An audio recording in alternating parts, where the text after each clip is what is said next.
Sir Christopher, nakita niyo ba yung pagkahulog ng victim? Hindi, sir. Pero hindi ba nakakapagtaka yun na kainuman nyo, babae, lasing na lasing, magsasabing maiwan ako rito, mauna na kayo, at pinayagan nyo? Meron siyang mga problemang sinasabi, sir. Ganun. Kaya ayaw niyang pang umuwi. May nakita po kaming mga bakas-bakas sa kamay niya, sa likod. May pasa po doon, at saka yung ulo. May foul play po. Tingnan niyo po yung posibilidad na baka siya po ay na-rape. Hindi po natin tinatanggal, sir, na may posibilidad na ganito po yung pangyayari, sir. Person of interest number 1, itong ka-chatmate. Tapos yung tatlo, i-person of interest mo rin sila. Opo, sir. Christopher, willing ka ba palay detector test? Oo, sir. Originally, based po sa ating reporter is 8 po pala itong nakainuman. Meron din po tayong nakalap na mga evidences is ito pong si Christopher na sumundo po sa ating victim na si Dayan, pati rin po si Basti Yaon na alleged na may karelasyon po ng ating victim. Yung CCTV footage po kung saan makikita po yung persons of interest natin, si Basti at Christopher. Ito po yung CCTV na umuwi na po sila galing pong inuman. Umuwi sila, okay. Itong si Baste, ito yung boyfriend. Itong si Christopher, ito yung sumundo. Dalawa po silang sumundo po, Sir Rafi. At merong cellphone na na-recover from Baste, yung alleged boyfriend. Yes po. At sa lie detector test, sino ang nagsisinungaling at nagsasabing totoo sa dalawa? Sir, ang nakita po sa lie detector test, ito pong si Basti Yaon ay may significant reaction po when answering above related questions. Meron pong mga itinanong po dito sa dalawang persons of interest po natin at lying po ang resulta dito po kay Basti Yaon. Christopher Ponce, magandang hapon sa'yo. Magandang nga po sa'yo, sir. Salamat naman at pinaunlakan mo kami dun sa request na magpa-lie detector test. At so far, so good, pumasa ka. Pero yung kasama mong si Baste, bagsak. Anong reaksyon mo? Baka meron kang alam para mapabilis yung investigasyon. Baka meron kang alam na pinipigil mo lang at tinatago mo, Christopher. Tulungan mo naman yung pamilya ng biktima. Tulungan mo naman yung mga otoridad natin. Wala akong tinatago, sir. Okay. So alam mo na itong si Baste ay kasintahan nitong biktim. Nakakasama niya na yata yung dati, sir. Nakainuman na kasi yun yung dati na. Dati na. So, siyempre, naisip mo siguro na kung palagi sila magkasama, baka magkarelasyon to. Alam mo ba naman sasama sila palagi ng ganun-ganun na lamang at wala silang relasyon? Wala naman ako tungkol dun sa ganun, sir, sa kanilang dalawa. Paano mo nakilala itong si Baste, Christopher? So, bata kami, sir. Magkaibigan na kami. Magbarkada kayo. Sir, magkapit-bahay lang kasi kami, sir. So, ang nag-aya, itong si Baste ng inuman. Dalawa sila, sir, na nag-chat sa akin. Si sir, yung kapatid ng may bahay. Kapatid ng may bahay at si Baste. O, sir. Chinat ka, anong sabi doon sa chat? Magsashot daw kami, sir. At nabanggit ba sa text na yon na isama dapat yung victim, si Dayan? Hindi, sir. So kung hindi siya originally kasama doon sa balak na magiinuman kayo, kailan po na isama yung pangalan ni Dayan na isa siya sa mga dapat imbitahan din? Si Basti lang kasi yung nag-aya sa kanya, sir. Pero kasama ka sa sumundo. O, sir. Okay. So nung sinundo nyo itong si Dayan, pagkatapos ng inuman, umuwi na kayo. O, sir. Iniwan nyo ng lasing to, O, victim. sir. Okay. Pero bakit nyo iniwan? Samantalang sinundo nyo naman, inaya nyo siya, sinundo nyo siya sa bahay, bakit nyo iniwan kasi? Kalimutan na kasi namin, sir. Kasi sabi niya naman kasi na dadaan na lang sa daw sa likod. Hindi. Ako medyo may kunting reservation sa'yo, sa totoo lang, Christopher. Kasi kaibigan nyo itong victim. Niyaya nyo ito, sinundo nyo sa bahay, babae ito. Tapos nung malasing, iniwan nyo mag-isa sa isang lugar. Di ba? Kasi kung ako yan, ay walang iwanan. Pipilitin kong iuwi sa bahay. Di ba? O, sir. O, napaka-responsable ninyo. Or meron kayo talagang isa sa inyo may balak na masama. Ayan na nga, parang lumilito itong si Baste. Pero hindi ka ba nagtaka na bakit hindi inuwi o hindi man lang niyaya ni Baste itong si Dayan na umuwi na o ihatid sa bahay? Palagi niya pala nakainuman to? Hindi, sir. Ikaw, hindi ka rin nagtakas sarili mo. Ba't hindi ko ihatid to? Hindi, sir. Kasi lasing na din ako yun, sir. Tamado na kasi ako. Sir, kahit na anong klaseng lasing mo, dapat walang iwanan. Yung kasama mong si Baste, hindi mo iniwan pasuray-suray kayo, sinamahan mo siya pauwi o nagsabay kayo pauwi. Tapos itong kainuman nyo, kababaeng tao, iniwan nyo. Sir, hindi po natin tinatanggal din as person of interest itong si Christopher dahil sa forensic search, meron din po tayong natagpuan na red stain po sa kanyang jacket. Nahihintay pa po natin yung result. At between 12 midnight hanggang 1:00 ng madaling araw, meron po tayong kopya ng isang video po ng kapitbahay na may naririnig po silang ingay po ng babaeng sumisigaw po that time. Sumisigaw. Yes po. Major, meron daw na kitang red stain o pinagsuspetsya na dugo sa jacket ni Christopher base doon sa result ng forensic? Yes, sir. Kung sa kasi kinonsider din natin yung sir, yung nakita sa kanya na yung suot niyang damit. Yung gabing yun din, sir. Yun yung suot niya nung kinaumagaan nung in-invite natin yung si Christopher, sir. Oh, so yung red stain na yon, ano ba yon? Anong sabi ng forensic? Dugo yon ng tao? Ay, yun nga po yung inaantay natin, sir, na isa pa sa magiging result ng crime lab, sir, sa forensic. Iko-cross-match nyo po yon sa dugo ng victim o kung wala na, nailibing ng victim, at least dugo ng DNA, dugo ng relatives ni nanay. Nakuhanan na din naman po yun ng sample, sir, yung victim natin. Okay. So, for cross-matching and then antayin na lang po natin yung result, sir.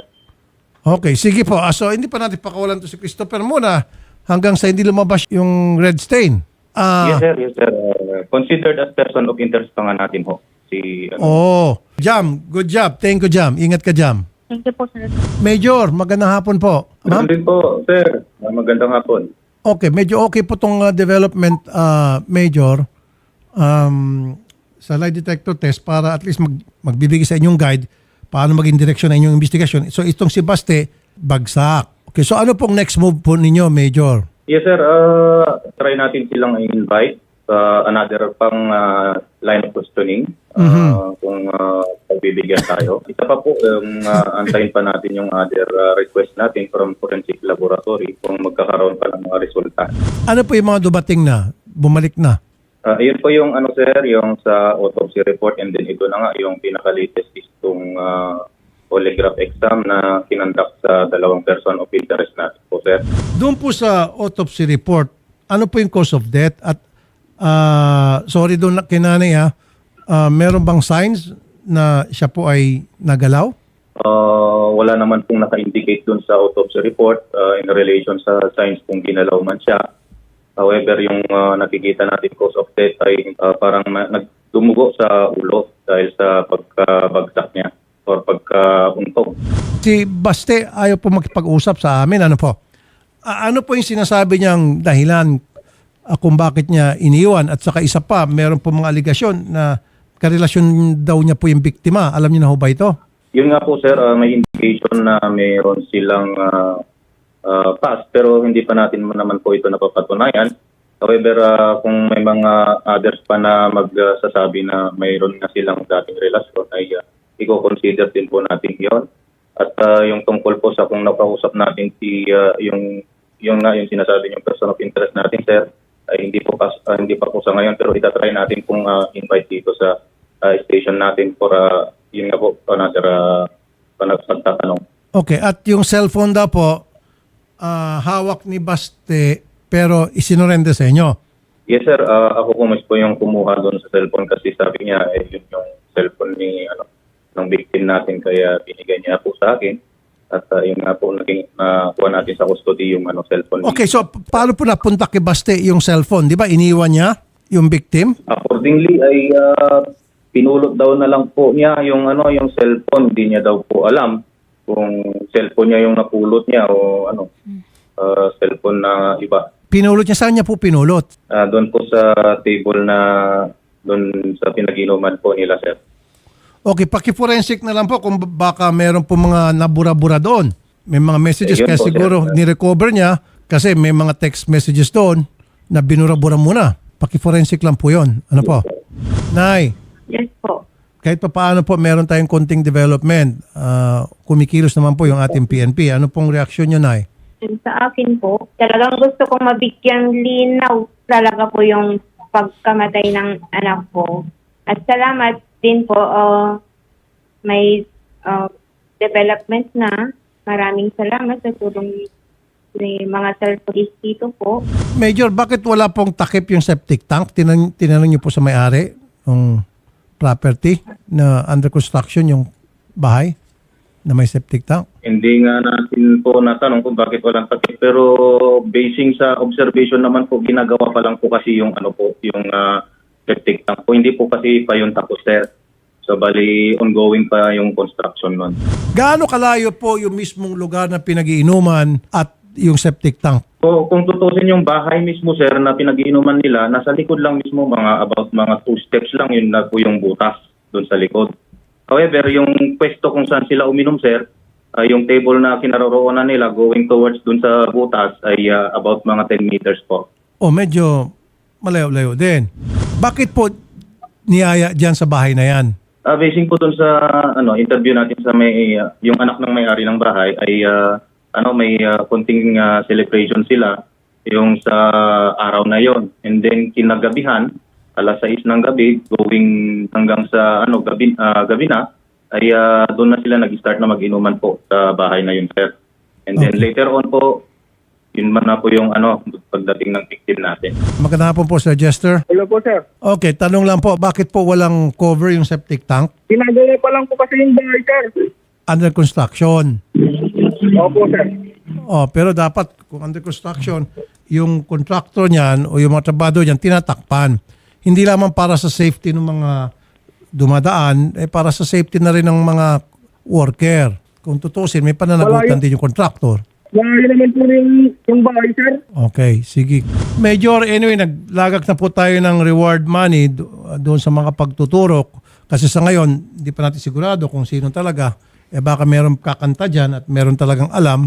Christopher, Yes, sir. alam mo na merong reward money na ibibigay ko, 500,000 pesos. Baka meron kang alam, yung 500,000 pesos, basta't tama lang yung impormasyon ibibigay mo sa pulis natin, reward money yun, mapupunta sa'yo hanggang sa makasuhan yung may kagagawan. Malaki-laki din 500,000.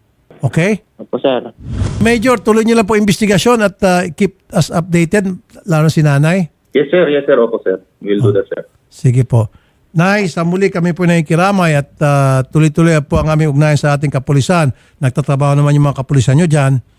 Kami po ay tutulong sa abot namin mga kaya para mapabilis yung investigasyon. Salamat po, Nay. Maraming salamat po, sir. At masasabi ko lang po sa inyo, thank you po talaga na tinutulungan nyo kami na ma-solve yung problem lalo na sa pagkamatay ng aking anak ko. Talagang hustisya po talaga ang gusto namin po. Kasi kami po nawalan ng anak. Opo. Marami pong salamat talaga, sir. Wala Rafi. naman po, Nay. Marami pong salamat. Hanggang dulo po, tinutulungan nyo po kahit na bumabagyo po. Hindi po ako Tinutulungan bibitaw, niyo po. Nay. Pangako. Okay, Major. Maraming salamat po, sir. Opo, Nay. Yes, sir. Major, sa muli, ang aming pong patuloy na pasasalamat po sa inyo at sa mga susunod pang araw dahil alam ko hindi kayo bibitaw sa kaso, tututukan niyo po ito na maayos. Ano po, Major, sir? Opo, sir. Maraming salamat din po sa pakipagtulungan, sir.